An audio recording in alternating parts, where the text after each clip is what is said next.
Assalamualaikum dan salam sejahtera. Saya Cikgu Shurina binti Abdul Rahim. Bertemu kembali dalam mata pelajaran reka bentuk dan teknologi tingkatan 2. So, hari ini kita akan mempelajari topik 2.6 iaitu reka bentuk makanan. Standard pembelajaran kita pada hari ini ialah 2.6.1 iaitu mentakrifkan reka bentuk makanan dan 2.6.2 menjelaskan kepentingan reka bentuk makanan.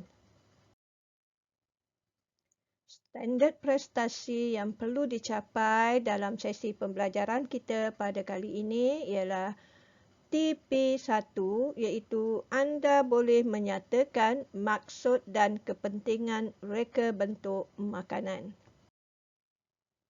2.6.1 mentakrifkan reka bentuk makanan. Apakah yang anda tahu berkaitan dengan reka bentuk makanan? Okey, maksud bagi reka bentuk makanan ialah reka bentuk makanan merupakan aktiviti merealisasikan idea kepada bentuk makanan yang melibatkan inovasi dan kreativiti. Kategori reka bentuk makanan boleh dibagikan kepada dua kategori iaitu yang pertama, reka bentuk susunan makanan dalam pinggan atau bekas. Okey, makanan itu disusun di dalam pinggan atau bekas itu dengan kreatif dan kelihatan menarik. Yang keduanya, reka bentuk pada makanan itu sendiri, iaitu makanan itu direka bentuk supaya kelihatan lebih menarik dan menarik minat pelanggan untuk menikmatinya. Okay, mari kita lihat reka bentuk susunan makanan dalam pinggan ataupun bekas. Okay. Ini nasi ayam, nasi ayam yang dihidangkan di dalam bekas dan disusun dengan begitu menarik. Okay. Ini juga susunan ayamnya dan sosnya. Sosnya diletakkan di dalam pinggan membentuk corak, menambahkan seri pada makanan. Ini nasi goreng. Nasi goreng yang dibentukkan seperti teddy bear. Dan telur dadar dijadikan sebagai selimut kepada teddy bear itu. Nampak menarik, menarik minat kanak-kanak untuk mengambil makanan tersebut. Ini ayam. Ayam yang dah dipotong dan dihidangkan di dalam pinggan dengan hiasan yang menarik. Kategori yang kedua iaitu reka bentuk pada makanan itu sendiri. Makanan itu sendiri direka bentuk dengan menarik.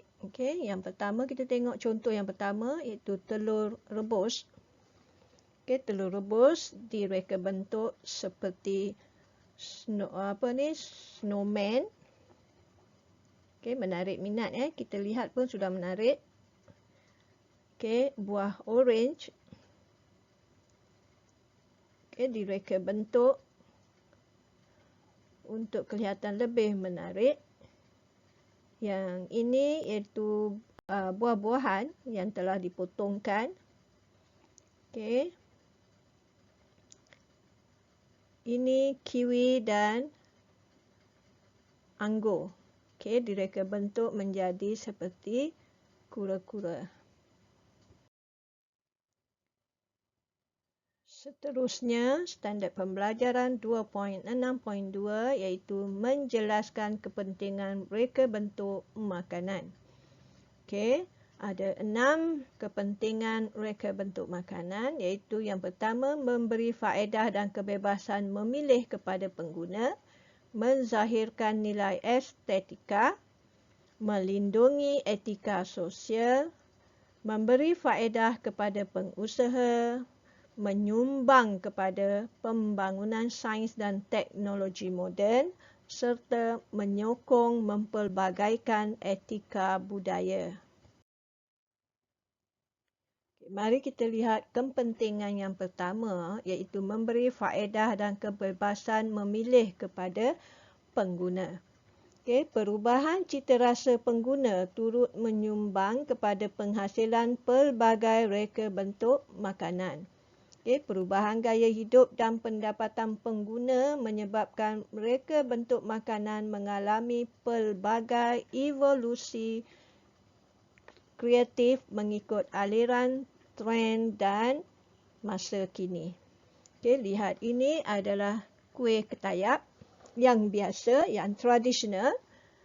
Dikreatifkan menjadi seperti ini, iaitu bentuk roti jala digabungkan di dalam kuih ketayap ini. Dan ini dihasilkan dengan lebih menarik yang boleh meningkatkan kreativiti dan boleh kelihatan lebih menarik dan boleh dipasarkan dengan harga yang lebih tinggi.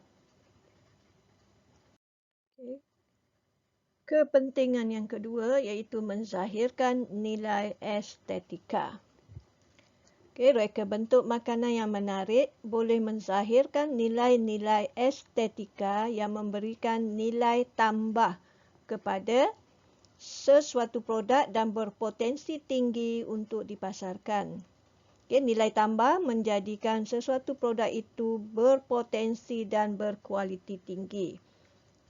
Contohnya ni roti jala yang biasa telah nilai tambahkan dengan warna atau gabungan warna yang menarik pada roti jala itu sendiri.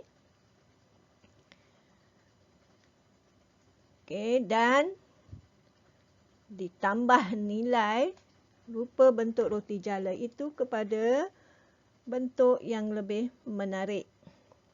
Yang ini disusun seperti kek dan dihias dengan roti jala yang dibentukkan seperti bunga ros di atasnya. Roti jala ini boleh menggantikan kek untuk sambutan hari jadi. Nampak lebih menarik dan lebih berkualiti. Yang ketiga, melindungi etika sosial. Nilai inovatif dan kreatif dalam sesuatu reka bentuk makanan perlu diterapkan untuk menghasilkan reka bentuk makanan yang menarik. Etika sosial perlu dititik beratkan supaya tidak menyentuh sensitiviti kaum dan agama. Contohnya, kuih apam mekar ini disediakan untuk menunjukkan kegembiraan. Mekarnya apam itu menunjukkan kegembiraan. Ini bagi kepercayaan sesuatu kaum.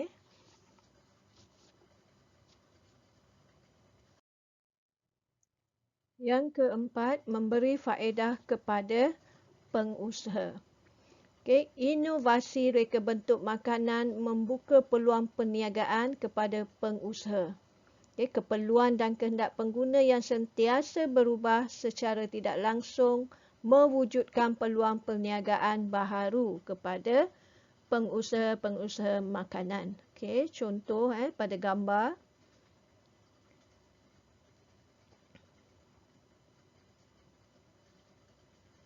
Reka bentuk makanan yang dihidangkan begitu menarik.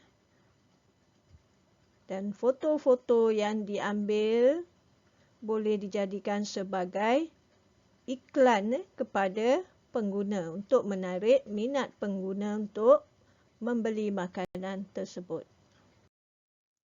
Kepentingan yang kelima iaitu menyumbang kepada pembangunan sains dan teknologi. Perkembangan dan trend semasa dalam dunia reka bentuk makanan memberikan impak yang sangat besar kepada pembangunan sains dan teknologi. Okay, reka bentuk makanan yang berkembang pesat ini menyumbang kepada terciptanya pelbagai jenis mesin dan alatan. Okay, contohnya, mesin roti jala dicipta bagi memudahkan dan mempercepatkan proses menghasilkan roti jala. Mesin uli tepung juga sudah terdapat di pasaran. Membantu peniaga-peniaga roti canai untuk menghasilkan roti canai dengan lebih cepat. Pau, mesin untuk menghasilkan pau juga membantu dalam proses menghasilkan pau dengan lebih cepat dan bentuk yang lebih sekata dan menarik. Seterusnya, menyokong mempelbagaikan etika budaya. Kepelbagaian budaya di negara kita boleh dijadikan sebagai sumber idea untuk menghasilkan reka bentuk makanan yang menarik. Seperti mana yang kita tahu, setiap kaum di negara ini boleh mempromosikan budaya masing-masing melalui reka bentuk makanan, terutamanya makanan tradisional mereka. Contohnya ketupat. Ketupat palas ini sinonim dengan perayaan kaum Melayu di Malaysia ni. Semua kaum boleh memakan ketupat ini. Yang ini ialah kuih bulan. Kuih bulan ini boleh dihasilkan dengan reka bentuk dan perisa yang pelbagai dan boleh dihasilkan dengan kuih bulan yang halal supaya boleh dinikmati oleh pelbagai kaum. Dan yang seterusnya ialah wadih. Makanan kaum India yang sekarang ini menjadi kegemaran juga bagi kaum-kaum yang lain.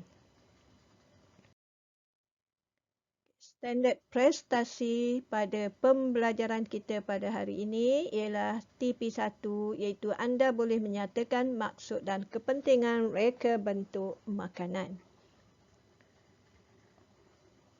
Dan anda boleh menjawab soalan latihan yang diberikan. Dan kita jumpa lagi dalam sesi pembelajaran yang seterusnya.